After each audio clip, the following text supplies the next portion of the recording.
김정은 북한 국무위원장이 오늘 오전 베트남 동당역에 내려 공식 일정이 들어갔습니다. 우리 시간으로 오늘 새벽 출발한 도널드 트럼프 미국 대통령은 오늘 밤 10시 반쯤 베트남에 도착할 예정입니다.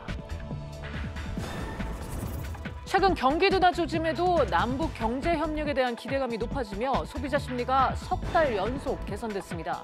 하지만 집값 전망 심리 수준은 최저 기록을 다시 경신하며 금융위기 수준으로 떨어졌습니다. 세계 최대 이동통신 전시회인 스페인 MWC가 이틀째를 맞이했습니다. 참가 기업들은 시장 선점을 위한 최신 5G 기술들을 앞다퉈 선보였습니다.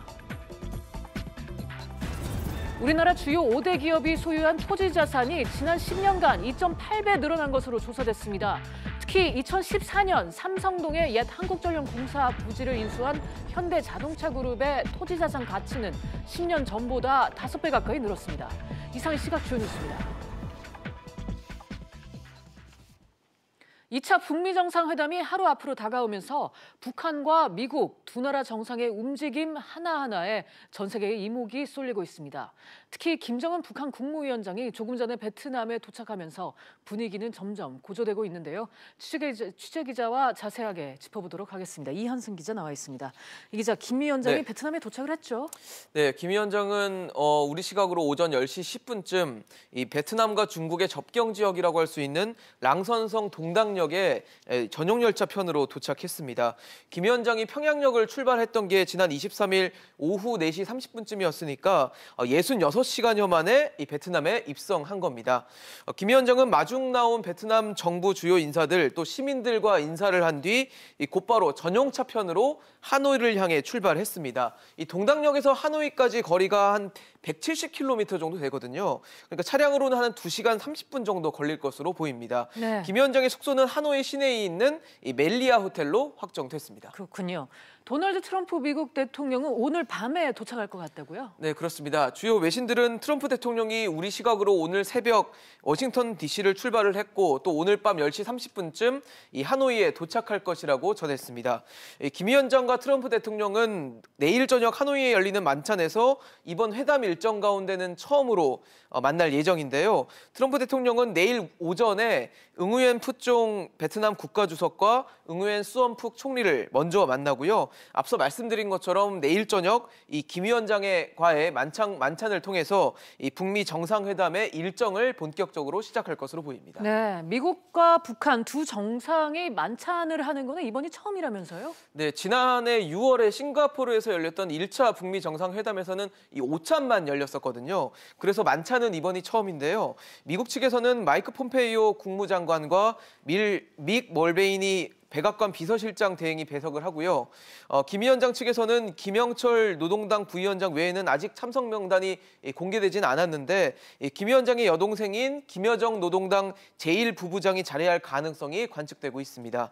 이 두 정상은 이날 만찬 자리에서 이 민감한 현안에 대한 서로의 입장을 조금은 더 편안하게 교환할 것으로 예상되고 있습니다. 네. 내일 저녁에 만찬이 열리면 공식적인 회담은 모레라고 봐야겠군요. 맞습니다. 모레 이제 단독 정상회담 그리고 확대 정상회담이 잇따라 열리고요. 이 자리에서 양국 정상은 북한의 비핵화 조치와 또 이에 상응하는 미국의 조치를 주고받는 담판을 진행할 것으로 보입니다. 회담이 잘 마무리가 된다면 두 정상은 이른바 하노이 선언에 서명할 가능성이 큽니다. 또 지난해 1차 회담 때 두 정상이 이 호텔 정원에서 1분여간 산책을 하면서 담소를 나눴던 것처럼 이번에도 친교 이벤트가 있을지도 관심사로 떠오르고 있습니다. 네, 이미 하노이에서 실무회담이 진행되고 있는 것으로 알고 있는데 어떻게 진행되고 있습니까? 네, 스티븐 비건 미 국무부 대북 특별대표와 또 김혁철 북한 국무위원회 대미 특별대표가 지난 21일부터 벌써 닷새째 의제에 관련한 실무 협상을 진행하고 있습니다. 핵심은 북한의 비핵화 조치와 이에 상응하는 미국의 조치가 어떻게 합의문에 담길지인데요. 워낙 이슈들이 민감한 만큼 양측의 줄다리기가 치열하게 전개되고 있는 것으로 보입니다. 어제 진행된 협상 같은 경우는 불과 30분 만에 끝나면서 양측이 이제는 상당 수준 의견 접근을 이룬 게 아니냐 이런 분석도 나오고 있습니다. 네. 회담이 끝나면 두 정상들이 이제 바로 출국을 하는 건지 뭐 그런 것도 궁금하네요. 우선 트럼프 대통령 같은 경우는 1차 북미 정상회담 때처럼 기자회견하고 바로 워싱턴을 향해서 출국할 것으로 보이고요. 네. 하지만 김 위원장은 바로 출국하지는 않습니다. 다음 달 2일까지 하노이에 머물면서 공식 방문 일정을 소화할 것으로 알려졌는데요. 지난 1964년 할아버지인 고 김일성 주석 방문 이후 이 북한 지도자로서는 55년 만에 베트남을 방문하는 것인 만큼 베트남 정상과의 만나는 일정 외에도 이 주요 공장 시설이나 이 관광지를 시찰할 것으로 관측이 되고 있는데요. 특히 그중에서도 삼성이나 LG 등 베트남 현지에 있는 우리 기업들의 생산 시설을 방문할지도 관심사로 떠오르고 있습니다. 네. 코앞으로 다가온 제2차 북미 정상회담과 관련해서 이한승 기자와 정리해봤습니다. 이 기자 잘 들었습니다. 북미 정상회담을 앞두고 소비 심리가 살아난 한편 주택가격 전망지수는 역대 최저치를 기록했습니다. 취재기자 연결하겠습니다. 엄하은 기자, 소비자 체감 경기를 보여주는 소비자 심리 지수가 상승세라고 했는데 배경을 어디서 찾을 수 있을까요? 한국은행은 2월 소비자 심리지수가 상승한 이유로 북미 관계 개선으로 인한 남북 경협 기대감, 주가 상승 등을 꼽았습니다. 연초부터 증시가 오른 데다 북미 정상회담이 속도를 내면서 소비 심리가 다소 회복된 것입니다. 소비자의 체감 경기를 나타내는 소비자 심리지수는 이달 99.5로 지난달보다 2.0포인트 올랐습니다. 표본 개편으로 단순 비교는 어렵지만 소비자 심리지수는 지난해 12월부터 연속 상승세로 3.2포인트 상승한 지난 2017년 11월 이후 1년 3개월 만에 상승폭이 가장 컸습니다. 지수를 구성하는 가계의 현재 생활 형평과 생활 형평 전망지수는 각 3포인트, 1포인트 오른 93과 92를 기록했습니다. 현재 경기 판단과 향후 경기 전망 지수도 각 5포인트, 4포인트 상승해 70과 80을 기록했습니다. 네, 그런데 엄 기자, 주택 가격에 대한 전망은 비관적으로 나타났다면서요? 네, 주택가격 전망지수는 5달 연속 하락세를 보이고 있습니다. 주택가격 전망지수가 100 미만이면 1년 후 주택가격이 하락할 것이라고 답한 사람이 상승한다고 답한 사람보다 많다는 의미입니다. 이달 해당 지수는 지난달보다 7포인트 빠진 84를 나타냈습니다. 지난해 9월에 비해 무려 44포인트 떨어진 것으로 지난 2013년 1월 관련 통계 집계 이후 가장 낮은 수준을 기록했습니다. 지금까지 SBS CNBC 엄하은입니다.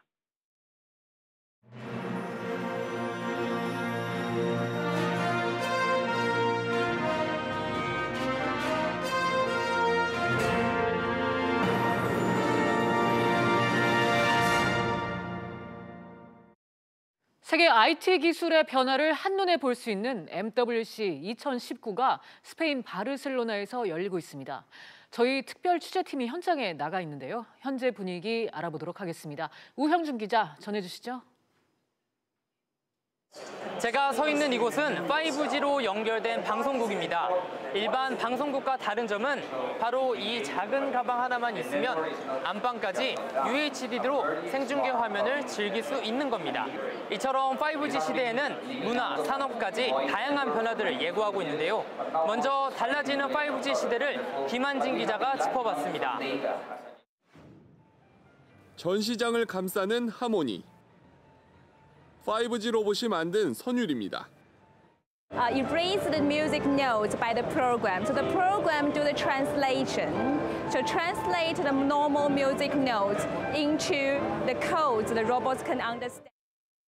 5G 시대에는 문화뿐만 아니라 산업 생태계도 변화를 예고하고 있습니다. 통신망을 이용한 공장 시스템입니다. 초고속 통신망을 통해 불량률을 줄여줄 수 있습니다. 고품질의 영상을 얻기 위해서는 동일 위치에서 영상을 수백 장 찍어서 노이즈를 제거를 하고 있습니다. 수백 장 찍던 걸 한 장 찍은 영상을 이용하여 직접 변경을 해서 고품질의 영상을 얻는 시간을 획기적으로 단축시켰고요. 다가오는 5세대 이동통신 시대, 우리의 문화, 산업까지 초고속으로 바뀌어가고 있습니다. MWC가 열리고 있는 스페인 바르셀로나에서 특별 취재팀 김한진입니다. 스마트폰은 5G 세계와 사람을 연결하는 중간 매개 역할을 할 것으로 보입니다. 그 매개의 열쇠가 바로 인증 절차인데요. 인증 방식 역시 더 정확하게, 더 편리하게 바뀌어가고 있습니다. 이 부분은 정윤영 기자가 알아봤습니다. 화면에 지문을 대자 곧바로 본인을 인증합니다. 기존 인증 방식과 다른 점은 지문의 굴곡까지 인식할 수 있는 겁니다. All of that biometric data is stored right in the chipset of the device. It's not stored in a file where it's easily accessible. 삼성전자뿐만 아니라 중국의 스마트폰 제조사들도 신개념 지문 인증 방식을 도입했습니다. 기존 비밀번호에서 패턴, 홍채, 얼굴 인식에 이어 이제는 사람의 정맥까지 스마트폰이 알아볼 수 있게 됐습니다. What's the level of protection that they have when they're taking the hand ID? So that's one concern, but it's definitely a feature which is very usable and it's very advanced. So I'll be looking forward to it. 스마트폰 제조사들이 인증 방식을 고도화하는 데는 5세대 이동통신과 맞닿아 있습니다. 기존보다 20배 빠른 속도가 구현되면서 보안이 무엇보다도 중요해졌기 때문입니다. 특히 금융시장에서 그 효과를 톡톡히 볼 것으로 예상됩니다. So I think 5G is going to be interesting for Visa because when we try to authenticate cardholders, the more data we have, the better in terms of new technologies. 더 빠르고 고도화된 인증 방식으로 스마트폰 시장의 변화를 예고하고 있습니다. MWC가 열리는 스페인 바르셀로나에서 특별 취재팀 정윤영입니다.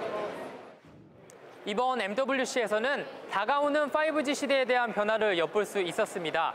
계속해서 현지에서 다양한 소식들 전달해드리도록 하겠습니다. MWC가 열리고 있는 스페인 바르셀로나에서 SBS CNBC 우형준입니다. 국내 5대 그룹의 토지 자산이 10년간 43조 원이나 늘었다는 조사 결과가 나왔습니다. 경제정의실천시민연합, 경실련은 오늘 기자회견을 열고 이들 대기업이 땅 사재기를 통한 몸집 불리기에 주력했다고 비판했습니다. 취재기자 연결합니다. 황인표 기자. 네, 황인표입니다. 네, 5대 그룹의 가진 토지 자산 구체적으로 얼마나 되는 겁니까? 네, 경실련이 삼성과 현대차, SK와 롯데 그리고 LG그룹의 감사 보고서를 분석한 결과 지난 2007년부터 2017년까지 이들 기업의 토지 자산은 모두 67조 5천억 원으로 집계됐습니다. 그 직전에 23조 9천억 원에서 43조 6천억 원, 2.8배 늘어난 수치인데요. 이 그룹별로는 현대차 그룹이 24조 7천억 원으로 가장 많았고, 이어 삼성이 16조 2천억 원, SK 10조 2천억 원, 롯데가 10조 1천억 원, 그리고 LG 6조 3천억 원 순이었습니다. 이 가운데 현대차는 10년 새 20조 원 가까이 토지 자산이 늘어난 것으로 나타났습니다. 이 토지 자산과는 별개로 시세 차익이나 임대 수익을 목적으로 한 투자 부동산은 모두 12조 원 규모였는데 이 삼성이 5조 6천억 원으로 가장 많았고 이어 롯데 3조 원, LG 1조 6천억 원 순이었습니다. 경실련은 땅값 상승으로 인한 이익이 더 크다 보니까 주요 그룹들이 땅 사재기에 나선 것이라며 강력한 규제와 불로소득 환수가 필요하다고 밝혔습니다. 네. 황 기자, 장부가액과 공시지가 간의 가격 차가 크게 났다고 하던데 이건 무슨 얘기인가요? 네, 그 국세청 조사 결과 상위 10대 기업의 토지의 그 공시지가는 모두 385조 원으로 나타났는데 경실련이 이들 기업의 장부가액을 조사한 결과 42조 원 수준에 그쳤습니다. 이 같은 땅을 놓고 가격이 크게 다르게 나온 건데요. 이 장부가액은 땅을 살 때 당시의 가격이고 공시지가는 그동안의 땅값 오름세 등을 반영한 가격이기 때문에 이처럼 격차가 크게 나타난 겁니다. 이 경실련은 상위 50대 기업까지 확대할 경우 장부가액으로는 63조 원이지만 공시지가로는 548조 원, 실제 시세로 환산하면 1,000조 원대로 추정된다고 밝혔습니다. 이 경실련은 기업의 재무 상태를 파악하는 주주와 투자자들에게 올바른 정보를 제공하지 않아 판단을 흐리게 만들고 투명 경영 측면에서도 문제가 있어 개선돼야 한다고 주장했습니다. 지금까지 보도국에서 전해드렸습니다. 경제협력개발기구 OECD 보고서에 따르면 금융사를 제외한 전 세계 기업들이 채권 발행 형태로 보유한 부채 총액은 약 13조 달러, 일경 4,560조 원 수준입니다. 글로벌 금융위기가 발생한 지난 2008년 전과 비교하면 2배가량 늘어난 규모로 경기 하강기가 나타나면 부채가 많은 기업들은 이자를 갚는데도 어려움을 겪을 것이라는 지적이 나옵니다. 1980년대 코뿔소라는 별명으로 유명했던 SUV 코란도 기억하시나요? 쌍용 자동차가 코란도라는 예전 이름으로 신차를 내놨습니다. 발표회 현장 나가 있는 취재기자 연결합니다. 윤재 기자, 쌍용차가 코란도 신모델을 내놨다고요? 네, 그렇습니다. 오늘 새로 선보인 차량은 준준형 SUV 코란도입니다. 쌍용차가 지난 2011년 코란도 C를 출시한 뒤 무려 8년 만인데요. 신차 공개 현장 직접 보시겠습니다. 판매 물량 확대를 통해 회사의 경영 정상화뿐만 아니라 중장기 발전 전략 실현에 핵심적인 역할을 담당할 것입니다. 네, 8년 만이라니 이 코란도라고 하면 역시 쌍용차의 대표 차종 아니겠습니까? 네, 쌍용차는 지난 1983년 첫 코란도를 내놓았습니다. 쌍용차가 지금의 SUV 강자로 설 수 있게 만든 차량인데요. 쌍용차는 이번에 나온 신형 코란도로 약 4년 동안 3,500억 원의 개발비를 투입해서 완성한 야심작이라고 설명했습니다. 첨단 사양도 함께 볼 수 있었는데요. 회사 측은 동급 최초로 2.5세대 자율주행 기술을 갖췄고 위험 상황에서 스스로 차량을 제어하는 첨단 운전자 지원 시스템 등을 탑재했습니다. 내부에는 10.25인치 디지털 계기판이 눈길을 끌었습니다. 네, 윤 기자, 쌍용차가 어떤 판매 전략을 내놓을까요? 업계에서는 쌍용차가 다음 달 열리는 제네바 모터쇼에서 이 코란도를 공개할 것으로 예상을 했었는데요. 쌍용차는 이런 예상을 깨고 오늘 국내에서 처음 선보였습니다. 따라서 내수시장을 집중 공략하겠다는 전략으로 받아들여집니다. 쌍용차는 기존 티볼리와 렉스턴에 이어 뷰티풀 코란도까지 가세해 주력 SUV 라인업이 완전히 새롭게 바뀌었다고 밝혔습니다. 지금까지 SBS CNBC 윤지혜입니다. 그동안 몽골로 여행을 가려면 국내 항공사 중에선 대한항공 티켓을 끊어야만 했는데요. 앞으로는 아시아나 항공도 이용할 수 있게 됩니다. 자세한 내용 취재기자 연결해 들어보겠습니다. 안지혜 기자. 네, 안지혜입니다. 네, 몽골 추가 운수권이 아시아나 항공에 돌아갔죠? 네, 맞습니다. 국토교통부가 최근 항공교통심의위원회를 열어서 지난 1년간 항공회담을 통해 확보한 운수권과 또 기타 정부 보유 운수권을 배분했는데요. 몽골의 수도 울란바토르행 노선 추가 운수권이 아시아나 항공에 돌아갔습니다. 이 노선은 대한항공이 지난 30년간 독점해 왔습니다. 항공권 가격이 지나치게 비싸고 또 항공 수요 역시 급증하면서 공급을 확대해달라는 목소리가 높았는데요. 때문에 국적항공사 대부분이 이번 운수권을 따기 위해서 경합을 벌였습니다. 운수권을 따는 아시아나 항공은 이르면 다음 달 31일부터 몽골 노선에 취항할 수 있게 됩니다. 네, 독점 운영해온 대한항공 측에 반발이 있다고요? 네, 대한항공은 크게 유감스럽다는 반응입니다. 정부가 몽골과 운수권 협상을 하면서 기존에는 없던 좌석수 상한 조항을 만들어서 국익을 저해했다고 지적했습니다. 좌석수 제한으로 더 큰 기종을 투입해서 항공 수요에 대응할 기회를 대한항공으로서는 잃었다는 겁니다. 네, 안 기자, 이 밖에 다른 지역 운수권도 배분이 됐죠? 네, 또 다른 알짜 노선으로 꼽히는 부산 싱가포르 운수권은 대한항공과 이스타에, 한국 우즈베키스탄 노선은 기존 운행하던 대한항공과 아시아나 항공에 각각 1회씩 추가 배정됐습니다. 이 밖에도 한국 헝가리, 한국 런던, 또 한국 밀라노, 로마 등 12개 운수권이 신규 또는 추가로 배분됐습니다. 지금까지 SBS CNBC 안지혜입니다. 최근 금리 동향을 보여주는 예금은행 1월 가중평균금리가 신규 취급액 기준 수신금리는 하락하고 대출금리는 오른 것으로 나타났습니다. 금융감독원에 따르면 저축성 수신금리는 연 2%로 1개월 전과 비교해 소폭 하락했고 대출금리는 연 3.73%를 기록하는 등 상승세를 나타내 예대금리 차는 1.73%포인트를 기록했습니다. 경기도나 우려가 높아지며 시중금리가 하락하자 조금이라도 높은 수익을 찾으려는 자금들이 고금리, 특판 금융상품을 찾아 빠르게 움직이고 있습니다. 금융기관들도 이를 놓치지 않고 특판 상품을 내놓고 있는데 까다로운 조건을 내건 미끼 상품이 많다는 불만도 나옵니다. 정지환 기자가 보도합니다. 서울 신촌의 한 새마을금고 앞입니다. 오전 8시, 이른 아침인데도 많은 사람들이 문 열기만을 기다리고 있습니다. 이 새마을금고에서 판매하는 적금에 가입하기 위해서입니다. 6시 40분 정도. 여기 적금 들려고 나온 거지. 이 적금은 1인 1계좌, 월 100만 원 한도로 판매 중인데 이율이 최고 4.4%에 달합니다. 애들 적금 들어주려고. 이율이 높아서. 사람들이 몰릴 것을 우려한 새마을금고 측에선 번호표를 받은 100명만 적금 가입을 허용하기로 했는데 이러자 새벽부터 줄을 서는 진풍경이 펼쳐진 것입니다. 마땅한 투자처를 찾지 못하는 시중자금을 끌어들이기 위해 다른 금융기관들도 고금리 득판 상품을 내놓고 있습니다. 자동차 보험 가입을 조건으로 연 6.9% 금리를 적용하는 저축은행 적금에서 우리카드 실적 등에 따라 최고 연 6%를 주는 상품도 나왔습니다. 당국이 금융기관의 건전성 강화를 요구하고 있다는 점도 고금리 상품이 늘어나는 이유 중 하나입니다. 2020년도에 예대율 규제를 하게 되는데요. 많게는 30조 원 정도의 추가 예금이 필요한 상황입니다. 은행 입장에서는 금리를 올려서 예금을 유치하려는 그런 수요가 늘어나는 거라고 보시면 됩니다. 하지만 금융권이 제시하는 최고금리를 적용받으려면 특정 카드를 사용하거나 일정 금액 이상을 결제해야 하는 등 까다로운 조건을 모두 충족해야 해 이에 대한 불만도 적지 않습니다. SBS CNBC 정주환입니다. 금감원은 지난해 자본시장 불공정 거래 사례를 조사한 결과 검찰로 89건을 고발 통보했고 23건은 행정조치를 실시했습니다. 허위공시 등을 이용한 부정거래 사건이 대폭 증가했기 때문인데 올해는 무자본 인수합병 등 허위공시나 공매도를 이용한 불공정 거래, 외국인의 시장규율 위반 행위를 중점적으로 조사할 것이라고 금감원은 밝혔습니다.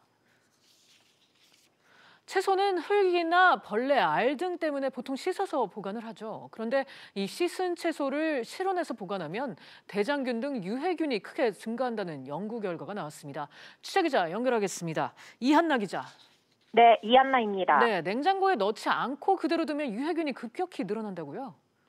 네, 식품의약품안전처가 서울대 식중독균 유전체 연구사업단이 진행한 연구 결과를 오늘 발표했는데요. 부추나 케일 같은 채소를 세척한 뒤 실온에서 12시간 보관했을 때 유해균이 크게 늘어나는 것을 확인했습니다. 먼저 부추에서는 식중독균인 병원성 대장균 수가 평균의 2.7배나 늘었고 케일에서는 폐렴감균이 7배나 증가했습니다. 반면 씻지 않고 실온에 12시간 보관한 경우 식중독균 같은 유해균의 분포 변화는 관찰되지 않았습니다. 네, 이 기자, 왜 씻은 채소에서 유해균이 더 많이 나오는 거죠? 세척 과정에서 채소 표면에 존재하는 미생물이 물에 씻겨나갔기 때문입니다. 채소의 표면에 존재하는 정상세균, 이를 상세균이라고 하는데 외부로부터 침입한 미생물에 대한 방어 역할을 하고 있습니다. 그러니까 세척 과정에서 원래 분포하고 있던 세균의 유해균에 대한 방어 능력도 떨어져 식중독 발생 위험이 더 커진다는 겁니다. 식약처는 이번 연구 결과를 토대로 씻은 채소는 곧바로 섭취하거나 냉장에서 보관하고 부득이하게 실온에 보관해야 할 경우 세척하지 말고 보관하라고 당부했습니다. 지금까지 SBS CNBC 이한나입니다. 정부가 3.1운동 100주년을 기념해 특별 사면 및 복권 대상자를 발표합니다. 2018년 신년 특사 이후 문재인 정부의 두 번째 사면으로 정치인과 경제사범을 배제하고 쌍용차 파업과 제주 강정마을 집회, 한일 위안부 합의 반대 등 시국 집회로 처벌받은 이들을 사면 대상자로 올린 것으로 알려졌습니다. 또 민생사범과 관련해 특별 사면이나 복권, 감형 등의 혜택도 이뤄질 전망입니다. 문재인 대통령은 오늘 오후 청와대에서 모하메드 빈 자이드 알 나흐얀 아랍에미리트 왕세제와 비공개 친교 만찬을 진행합니다. 모하메드 왕세제 방한은 2014년 2월 이후 5년 만으로 내일 오전엔 청와대에서 한국 UAE 정상회담을 진행할 예정인데 두 정상은 교역과 투자, 건설 등에서 발전 현황을 점검하고 양국 추진 협력 방안을 담은 공동 성명을 채택할 예정입니다. 증시 상황입니다. 국내 증시 오늘 등락을 반복하면서 지금 하락권에서 거래가 되고 있습니다. 코스피 0.17% 내림세 2228포인트에 거래되고 있고 코스닥 마찬가지로 0.21% 내림세 748포인트에 거래되고 있습니다. 오늘 주목해보실 종목들 차례대로 보도록 하겠습니다. 어제 정부가 금융경제 혁신에 대해서 발표를 했는데요. 이거 관련이 있는 네이버와 카카오가 현재 오름세 보이고 있습니다. 네이버 4.37% 오름세 13만 1,500원에 거래가 되고 있고 카카오도 3.26% 오름세 10만 1,500원에 거래되고 있습니다.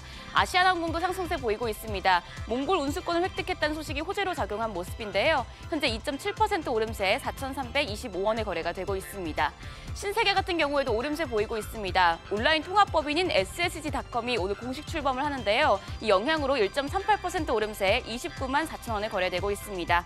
마지막으로 SK텔레콤입니다. 지금 미국 컴캐스트와 손을 잡고 e스포츠 산업에 도전했다는 소식이 올라왔지만 호재로 작용하지 못한 모습입니다. 0.19% 내림세 25만 9,500원에 거래되고 있습니다. 지금까지 증시 상황이었습니다. 오늘 저희가 준비한 소식은 여기까지입니다. 시청해주신 여러분 고맙습니다.